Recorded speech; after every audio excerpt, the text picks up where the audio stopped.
Salut à toutes et à tous les amis, on se retrouve pour la review de Raw du 16 juin 2025. Et donc pour débuter le show, on a eu une promo de Liv Morgan et Dominique qui ont présenté des images de la confrontation entre Liv et Nikki la semaine dernière. Liv Morgan nous souhaite la bienvenue à Raw et se présente et nous présente le meilleur champion intercontinental de l'histoire. Dominique la remercie. Mais ce soir, tout est sur Liv Morgan. Morgan dit que tout le monde doit se rappeler que c'est sa division et si Nikki Bella était forcée de la prendre de la manière dure et ce soir elle est obligée de regarder Raw depuis chez elle. Le pire était, Io Sky disait que Nikki Bella a ouvert le chemin. Nikki Bella n'a ouvert le chemin pour personne, son palmarès le prouve. Bordel dit que c'est le moment. La musique d'Io Sky se lance et elle arrive sur le ring. Io Sky dit que Liv Morgan pourrait faire une faveur à tout le monde et la fermer. Sky dit que Morgan a manqué de respect à Nikki Bella et elle. Si Morgan veut l'affronter, elle est juste ici. Morgan dit qu'elle veut l'affronter, mais seulement pour le titre. Mais si Sky a peur, comme elle l'a battu de nombreuses fois, Sky peut simplement lui donner. Sky dit qu'elle ne lui donne rien. Si Morgan le veut, elle doit le gagner. Elle ne peut pas simplement le voler comme elle a fait avec Dominique. Dominique dit à Sky de donner ce qu'elle veut, ce serait plus simple. Morgan approuve.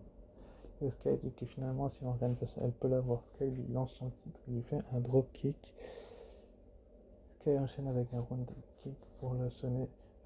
Dominique veut aider Morgan à se relever, mais Sky lui fait aussi un round kick. Et Sky pose avec le titre sur le ring. J'ai beaucoup aimé ce début de Raw, ce segment avec Liv Morgan et Io Sky qui se cherchaient, qui se sont un petit peu trouvés, où c'était assez intéressant et assez exceptionnel de voir une telle Liv Morgan, une telle compétition où elle est mise en avant, où la WWE sait comment la mettre en avant, et ça je vous le disais déjà ces derniers temps.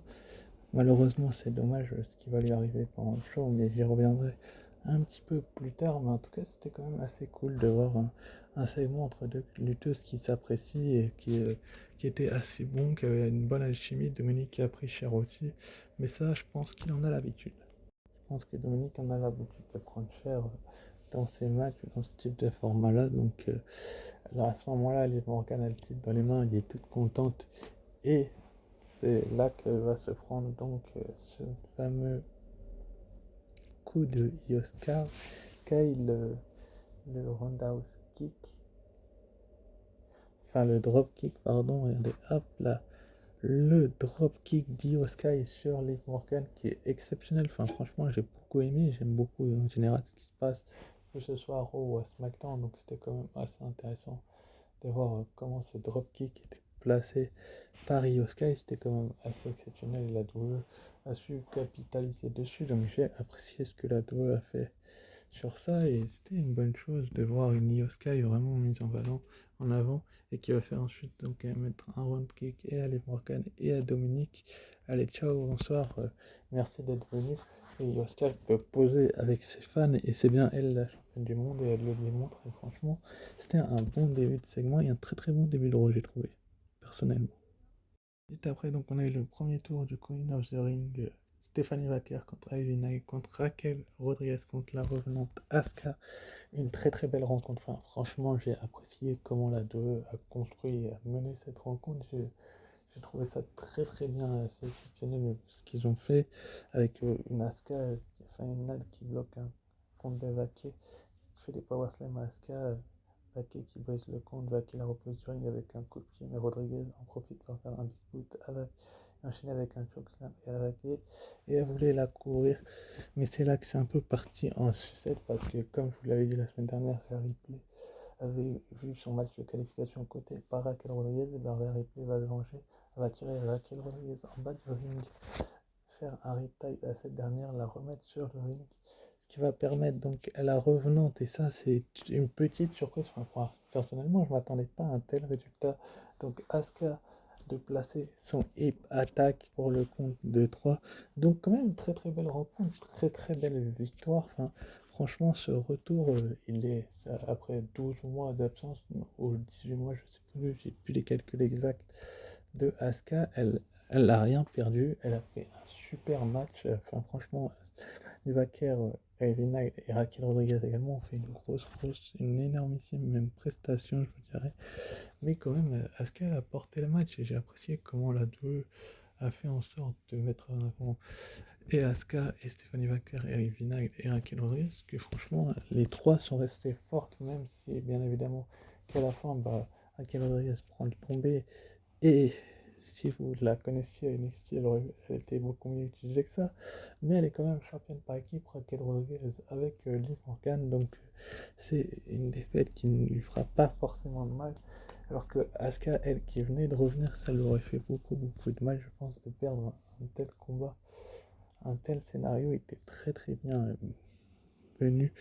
Donc c'est quand même super cool de l'avoir gagné parce que franchement ça aurait été illogique de la faire perdre et je pense que beaucoup d'entre vous seront d'accord avec moi. Si tu fais revenir quelqu'un pour le faire perdre, c'est un peu ballot. Donc Hip Attack d'Asuka le tombé 1, 2 et 3. Et donc Asuka se qualifie pour les demi-finales de ce tournoi Queen of the Ring. Est-ce que Asuka peut devenir The Empress of the Ring? Ça pourrait être pas mal comme nom. J'aimerais beaucoup comment j'aime beaucoup son style de catch et ça pourrait être assez intéressant. Ensuite après donc Katy comment elle se sent suite à son retour à cette victoire. Asuka dit qu'elle le fruit est toujours en elle, elle sera la Queen of the Ring, personne n'est prête pour Asuka et donc ce sera elle qui sera l'adversaire. Donc je vais vous mettre le bracket juste après, mais vous allez voir qui sera son adversaire.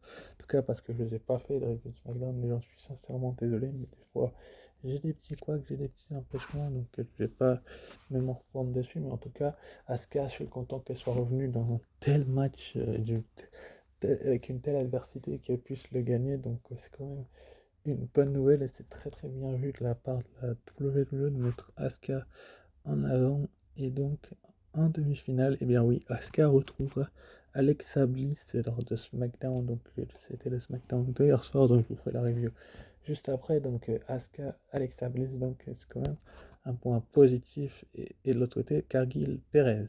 De l'autre côté, je vous disais, dans l'autre demi-finale, on aura Jade Cargill de Storm contre Roxanne Perez. Les deux qui n'ont jamais été championnes d'un côté et de l'autre, on a les deux qui ont déjà été championnes féminines dans ces demi-finales du Queen of the Ring. Point positif. Ensuite, après, donc, on a eu l'arrivée de Gunther. Gunther pose sur le ring, Gunther commence à parler, mais Gunther dit qu'il est capable d'admettre qu'à WrestleMania, Jey était le meilleur. Jey a été le meilleur un soir, mais tout le restant de l'année, il est intouchable. Il a entendu toutes les rumeurs au sujet de ce qu'il attend pour la suite. La foule chante Gunther. Gunther dit que ce ne sera définitivement pas à ce gars-là. Il l'a calmé devant sa famille. La réalité l'importe et non les rumeurs. La réalité est que cette remise à la mallette monnaie de bank. Et, et il a ce qu'il veut. Maintenant qu'il est la cible de cette remise, il veut rendre ça facile et justice. Franchement, c'était une bonne petite promo de Gunther, qui est votre nouveau champion du monde poids lourd, le Ring General. Des Ring General. Franchement, j'ai beaucoup aimé en fait comment ils nous ont emmené balloter cette promo de Gunther, qui est un petit peu une petite célébration de la part du Ring General pour fêter son retour au sommet. Donc il va quand même un petit peu fanfaronner trop. Moi je trouve personnellement que cette attitude arrogante de Gunther va bien dans son personnage, donc ça me pose pas tant que ça de problème. Donc je suis quand même assez heureux de voir Gunther mis en avant à ce point-là. Donc c'est une bonne chose de voir un Gunther vraiment mis sur le devant de la scène et être champion du monde poids lourd. C'est quand même une bonne chose. On va voir donc au moment où il va dire qu'il est juste ici et qu'il va un peu se marrer. On le voit se marrer, Gunther, et c'est quand même assez intriguant de le voir rigoler parce que ça ne lui arrive pas si souvent que ça. On l'a vu douter après sa manière.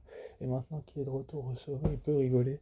Mais il rigolera sans doute pas longtemps parce que ce qui va arriver, c'est que donc après cette belle et ce joli discours de Gunther, tout le monde va se demander ce qui va se passer. Oui, je pense que vous êtes tous au courant de ce qui s'est passé si vous avez regardé Raw. Sinon, ne suivez plus le catch. Il va donc y avoir la musique de Goldberg qui va se lancer, il va arriver. Goldberg va dire que tout va tout va bien car ce soir c'est la soirée de Gunther. Il est ici pour célébrer la victoire de Gunther, mais il y a quelques mois, Gunther a commencé quelque chose avec sa famille à Atlanta. Il devait s'assurer de terminer cette histoire à Atlanta le 2 juillet à Saturday Night Main. Gunther sera le prochain. Goldberg pose sur le ring alors que les fans chantent son nom. Franchement, Goldberg, le forcing, c'est pas que j'aime pas Goldberg, hein, c'est que j'ai l'impression qu'il y a beaucoup d'autres talents qui mériteraient d'affronter Gunther et on va lui coltiner, excusez-moi l'expression, parce que on lui coltine un petit peu, Goldberg. Est-ce que c'est une bonne idée? Je ne sais pas, je me pose et je vous pose la question. J'ai l'impression quand même que c'est vrai qu'ils ont débuté quelque chose tous les deux, Gunther et Goldberg, à Saturday Night Main Event, il y a de cela quelques temps, mais il y a des talents qui méritent aussi une opportunité. Et franchement, là, de le mettre en avant comme ça, Goldberg, face à Gunther, je trouve ça dommage que la WWE ignore ses talents et préfère mettre des légendes en avant. C'est pas que j'aime pas Goldberg, hein. Goldberg est une légende vivante du catch et il mérite aussi son opportunité. C'est vrai qu'il n'allait pas se laisser faire après s'être fait humilier par Gunther. Gunther a un peu commencé la chose, mais il y a un mais, c'est qu'il y a d'autres talents et je pense notamment à des talents qui ne sont pas actuellement utilisés du côté de Raw ou du côté de Raw, qui pourrait avoir une opportunité d'affronter Gunther. Alors vous allez me dire, oui, ça peut être plus tard, oui, peut-être, mais en attendant, voilà, on va avoir un mec qui n'est pas toujours là à la personne de Goldberg, et le champion Gunther qui est toujours là et qui va lui envoyer des pics qui sait plus catcher ou des trucs comme ça, mais franchement, je trouve ça un petit peu dommageable. J'ai l'impression que cette promo-là a été buildée depuis des lustres, et c'est un peu dommage, mais quand même, je suis heureux de voir Goldberg catcher, parce que c'est un catcheur que j'admire. Et donc, voilà, c'est un point neutre. J'attends de voir la suite. En tout cas, la suite, ce sera à Saturday Night Main Event. Le championnat du monde poids lourd sera remis en jeu. Et une très bonne chose de faire ce match, parce que après, on en sera débarrassé. Mais sinon, du côté de mon point de vue, je trouve que c'est une mauvaise idée de faire ce match. Mais pour se débarrasser de la chose et passer à autre chose, c'est une bonne chose. Enfin bref. Ensuite, après, passons au prochain match. AJ Styles contre JD McDonagh, accompagné du champion intercontinental Dominic Mysterio. Franchement, là aussi, on a eu en général dans ce rôle-là des bons matchs, de la qualité de l'action, un peu un segment un peu bizarre de Gunther et Goldberg, mais quand même, le reste du temps a été des bonnes choses. Même le Gunther Goldberg, ça allait finalement le segment, même on va dire qu'il était potable.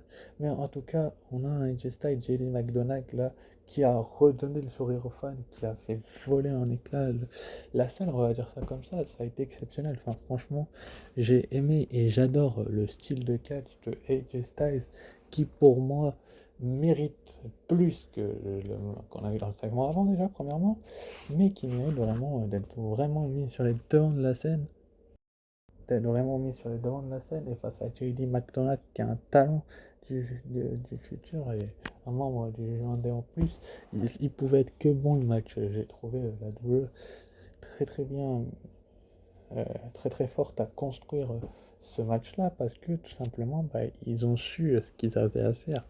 Et ça, c'est une très bonne nouvelle de voir la WWE savoir ce qu'elle a à faire parce qu'il y a tout simplement d'autres possibilités de se dire oui, ils auraient pu faire un autre match, ceci, cela. Mais j'essaie de dire McDonald's, c'est de l'inédit. Hein. Je crois que c'est du jamais vu où ils se sont peut-être croisés très peu de fois. Et c'est un match qui innove en plus. Dans le Judgment Day, c'est innovant. J'ai aimé comment la WWE a innové ça justement et comment ils ont fait pour tout simplement booker ce match. Parce que franchement, à des moments, on a pensé que Jay McDonald allait gagner, notamment avec des distractions de Dominic, mais il va se faire avoir par un style clash. Au final, donc le style clash de AJ Styles, victoire logique du phénoménal AJ Styles qui, après avoir battu Finn Balor, le leader, on va dire, à part entière du Judgment Day, se paye le luxe de battre son partenaire JD McDonagh. Dominic Mysterio envoie tous ses gars, et tous ces gars, AJ Styles, il les bat. Et quand on a un palmarès comme AJ Styles, en général, ce qui arrive, c'est que derrière, bah, ça part en sucette, mais ça, c'est une autre histoire. En tout cas, je suis content que AJ Styles ait gagné cette rencontre avec son phénoménal forearm et que tout simplement la douleur ait confiance un peu plus en AJ Styles qu'auparavant. Parce qu'auparavant, quand même, on avait AJ Styles chasser Dominic avec une pelée kick et se débarrasser et Finn Balor va le tirer en bas du ring et AJ Styles va donc en profiter pour se barrer, excusez-moi l'expression, avec le titre intercontinental qui ne lui appartient pas. Donc finalement, pendant la pause, ça je vais y revenir après, mais donc c'est quand même assez bizarre. Finalement, Nick Aldis va le récupérer, ce titre intercontinental, et va donner un match de championnat à AJ Styles à Night of Champions. Night of Champions contre Dominic Mysterio, Nick Aldis qui était là exceptionnellement en l'absence de Adam Pearce, qui fait beaucoup couler de sucre et de d'orge ces derniers temps. Donc là, AJ Styles, Dominic, Night of Champions pour le titre. Et donc ensuite après on a eu un segment de Penta qui est revenu sur l'attaque sur le plan de Ray, dit que peu importe combien ils sont, ça ne change rien, il va jouer avec lui, Penta n'a peur de personne, un par un il va les détruire. Donc c'est quand même une très très bonne promo de Penta, où là on le voit qu'il est mis en avant, et que la WWE a des projets pour lui. Je suis quand même assez content de le voir Vero Miedo en la personne de Penta, donc je suis quand même assez heureux de voir comment la WWE construit ses scénarios. Et donc ensuite, après, on a eu la promo de Bayley. Bayley va arriver sur le ring et prendre un micro. Bayley dit que c'est le classique, on ne le réalise pas parce qu'on a jusqu'au moment de le perdre, mais à chaque fois qu'elle arrive sur le ring, elle ne le prend jamais pour garantie, car à chaque fois qu'elle a la chance d'avoir elle la prend au complet, elle est née pour faire du catch. Chaque soir, elle y met tout son cœur et son âme, et il y a 2 mois, on lui a enlevé une opportunité. On lui a volé un match à WrestleMania de remporter le titre par équipe, une division qui lui tient tant à cœur, mais heureusement, elle ne donne pas tout seulement pour WrestleMania, elle le fait pour les fans. Pour revoir ce genre de relation comme ce soir, les fans chantent. Bayley dit que si il peut lui enlever sa place, la briser, eh bien c'est faux. Ça l'a rendue meilleure et encore plus forte. Elle a peut-être dit par le passé que Becky a toujours été deux pas devant elle. Oui, ça l'agace depuis longtemps, mais elle arrive pour Becky Lynch et elle va tout lui prendre. Alors Lynch peut ramener son cul maintenant. Franchement, c'était une promo assez intéressante de Bayley. Enfin, franchement, j'ai beaucoup aimé le discours qu'elle a fait, où elle parlait de se ramener à Becky Lynch. Et moi, je trouve ça assez intéressant quand les catcheurs sont nerveux et balancent des mots d'oiseau, on va dire ça comme ça. Et c'est assez fort et c'est très bien vu de la part de la 2, comment ils font ça. Donc je suis quand même assez content de voir ce que la 2 fait et comment ils le construisent. Donc c'est une bonne chose et c'est une Bailey vraiment hyper arrogante qui va lui demander à Becky de ramener son maintenant. Et Becky va se ramener juste derrière et va dire donc euh, ah, euh, elle va dire on va dire à Bailey qu'elle a toujours eu son rôle de la seconde meilleure. Bailey a préféré avoir son groupe d'amis que d'avoir son héritage. Lynch dit qu'elle a toujours préféré son héritage plutôt que ses amis. Bailey dit qu'elle est une future Hall of Famer tellement qu'elle a un héritage. Lorsqu'elle a sorti Bailey, tout le monde s'en foutait. Les fans chantaient pour elle. Bailey dit que Lynch sonne comme une elle est tellement insécure. Lynch a pris une année de congé et Lynch a été obligé de le sortir de la carte pour retrouver l'intérêt des fans. Lynch a sûrement mal dormi et elle a été obligée de sortir aussi les rêves. Bailey demande si Lynch se souvient c'est quoi de se battre pour avoir des opportunités comme WrestleMania ou pour des titres, ou bien la tête de Lynch est trop loin de son qu'elle ne sait pas qu'elle ne sait plus ce que c'est. Lynch dit qu'elle a oublié comme Bailey le goût de l'or. Bailey dit que Lynch peut lui rappeler. Lynch dit que si Bailey veut un petit match, elle peut lui donner, mais ce ne sera pas ce soir et ni pour son titre. Elles vont se voir à Raw la semaine. Lynch veut la frapper, mais Bailey bloque et la frappe pour la sortir du ring. Franchement, j'ai beaucoup aimé la promo, la chimie qu'il y a eu entre Bailey et Becky Lynch. On a une rivalité entre deux talents hors du commun, deux catcheuses qui s'aiment pas du tout, qui se cherchent les noises depuis de nombreuses semaines, et j'ai apprécié comment la WWE a amené ça, a construit ça. C'était quand même une bonne chose de voir une Bailey vraiment énervée, fâchée, tout ce que vous voulez. Donc c'est à voir ce qu'ils vont faire la WWE par la suite. Donc on va voir finalement la droite que va tenter Becky sur Bailey. Enfin, Bailey, la gifle que Becky va tenter sur Bailey, pardon, elle va être bloquée, elle va se manger une droite, mais j'ai l'impression que la droite Becky a perdu les dents tellement elle était puissante. On sent que Bailey est énervée, fâchée, et on lui a un peu volé un moment de WrestleMania, comme elle l'a si bien rappelé. Et je pense qu'elle peut prendre ce qu'il y a de plus prestigieux à Becky en contrepartie, c'est-à-dire le titre intercontinental féminin. Est-ce que ça sera rapidement ou pas? Pour le savoir, il va falloir être là dès le prochain Raw, après demain soir, du côté de Columbus, Ohio. Je vous expliquerai pourquoi juste après. Mais en tout cas, c'est une très très belle promo. J'aime les deux catcheuses et j'aime comment les lutteuses parlent. Donc on va voir Bailey qui va aller être avec Nick Aldis en coulisses, et Aldis va dire à Bailey que le match est officiel pour lundi prochain. Mais il a un petit ajout: la semaine prochaine, le match sera pour le titre inter, puisque Becky Lynch lui avait volé son match de titre à WrestleMania. Il avait volé son match de titre à WrestleMania, comme je vous disais, et je trouve que c'est une très très bonne chose de la part de Nick Aldis de prendre cette décision-là, et la WWE a très très bien fait de faire plaisir à Bailey, va lui redonner le sourire, elle va croiser les Valkyria qui est un petit peu fâché par rapport à cette décision-là, mais je pense que ce sera la première soirée si Bailey récupère le titre. Enfin bref, ensuite après du coup on a eu le match entre Kairi Sane et Liv Morgan. Malheureusement, le match n'a pas duré, il s'est lancé. Sane repousse Liv Morgan au sol, mais elle se bloque, elle se baisse au bras ou bien à l'épaule, et elle quitte tout de suite le ring. Et donc, une victoire de Kairi Sane par décision médicale va avoir lieu. Je trouve ça quand même assez triste pour Liv Morgan. C'est une catcheuse de renom qui a énormément, beaucoup de talent. Et c'est une défaite qui un petit peu chamboule les plans de pas mal de choses, car on sait, comme vous pouvez le savoir, il y aura double évolution dans quelques temps. Et donc, Kairi Sane et Liv Morgan, ce match-là avait pour but de mener à quelque chose d'autre. Malheureusement, Liv Morgan se blesse sur une mauvaise réception. Ça arrive dans le catch, malheureusement, et un petit peu dans tous les sports, c'est une très mauvaise nouvelle pour Liv Morgan. Enfin, moi, je suis assez déçu de voir une, un combat qui se finit comme ça. J'aurais aimé un vrai combat, une vraie lutte acharnée. Donc c'est une victoire en solo pour Kairi Sane. Donc quand il n'y a pas d'enjeu, elle gagne, quand il y en a, elle perd. Mais c'est quand même assez triste. On voit Liv Morgan raccompagné donc par l'équipe médicale. Des commentaires nous annoncent que Liv Morgan a une luxation de l'épaule. C'est quand même assez triste et dommageable pour elle. Et on va... Enfin, c'est pas que j'ai pas d'avis, c'est que la WWE,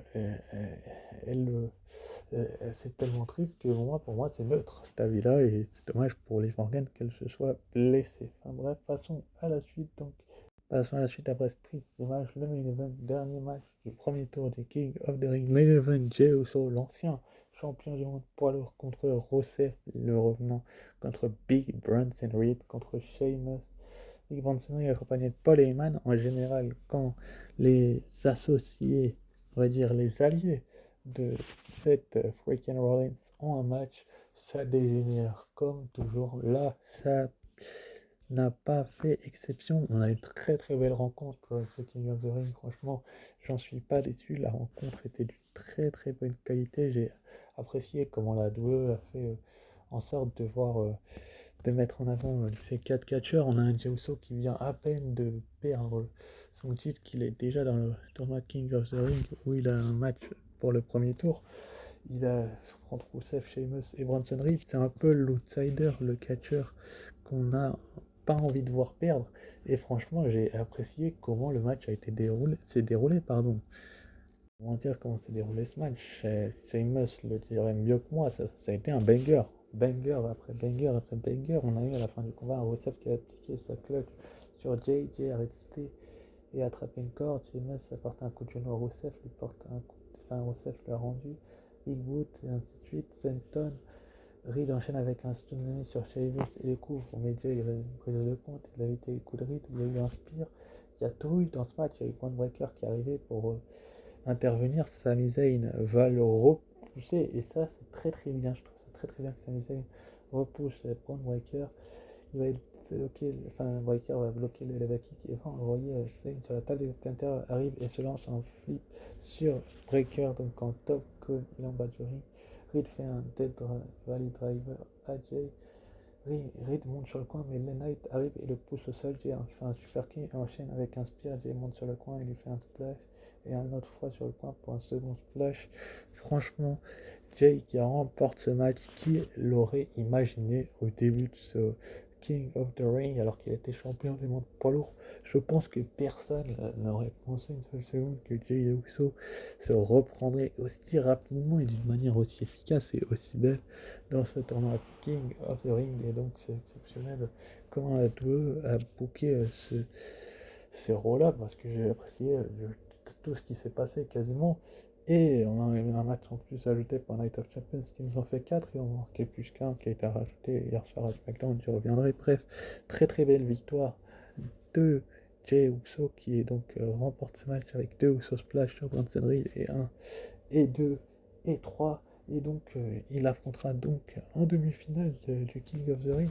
Je trouve que c'est très très beau. C'est un très très beau clin d'œil de la part de la l'AEW de faire ce match-là parce que ça peut être un match exceptionnel. Ces deux catcheurs qui sont deux anciens champions du monde qui sont sortis de WrestleMania, enfin arrivés et puis partis pour l'un de WrestleMania avec un titre finalement. Donc Jey Uso va affronter donc The American Nightmare Cody Rhodes. Donc oui, Jey Uso est diminué, mais ce match-là, il promet énormément parce que franchement, c'était un très très bon relais. Pour le segment de Goldberg et de Gunther, je vais mettre malheureusement un 14 sur 20. C'est la note que je donnerai au show quand il y aura des légendes maintenant, si elles sont mal utilisées. En tout cas, donc annoncé pour la semaine prochaine, on a donc demi-finale du coup, tournoi King of the Ring, Cody Rhodes contre Jey Uso, le gagnant ira en finale. Ariel en Arabie Saoudite à Night of Champions. Je rappelle que le gagnant du King of the Ring aura un match de championnat à SummerSlam contre le champion de son show. Ça va être exceptionnel. Cody Rhodes, Jey Uso, bien dans vos agendas après demain soir, donc dans la nuit d'après-demain à mardi. Un banger absolu, tout comme ce match. Regardez Becky Lynch, Bayley pour le Women's Intercontinental Championship. Là aussi, notez dans vos agendas, ça va être un match hors du commun, ça va être une semaine de fou, je pense, tellement les matchs sont très très bien organisés, tellement la double c'est très bien ce qu'elle fait, donc j'aime beaucoup ce qu'ils font. Et c'est une très bonne chose. Et enfin, Jade Cargill contre Roxanne Perez, demi-finale du Queen of the Ring cette fois-ci. Donc les deux jeunes qui n'ont jamais été vraiment championnes, qui vont se retrouver face à face, qui ira à Riyad. N'hésitez pas à me donner vos pronostics et n'hésitez pas à liker, commenter, partager et vous abonner si ce n'est pas déjà fait. N'oubliez pas d'être fan de catch, sauf Sturi, et je vous dis ciao bye et à très vite pour une nouvelle vidéo.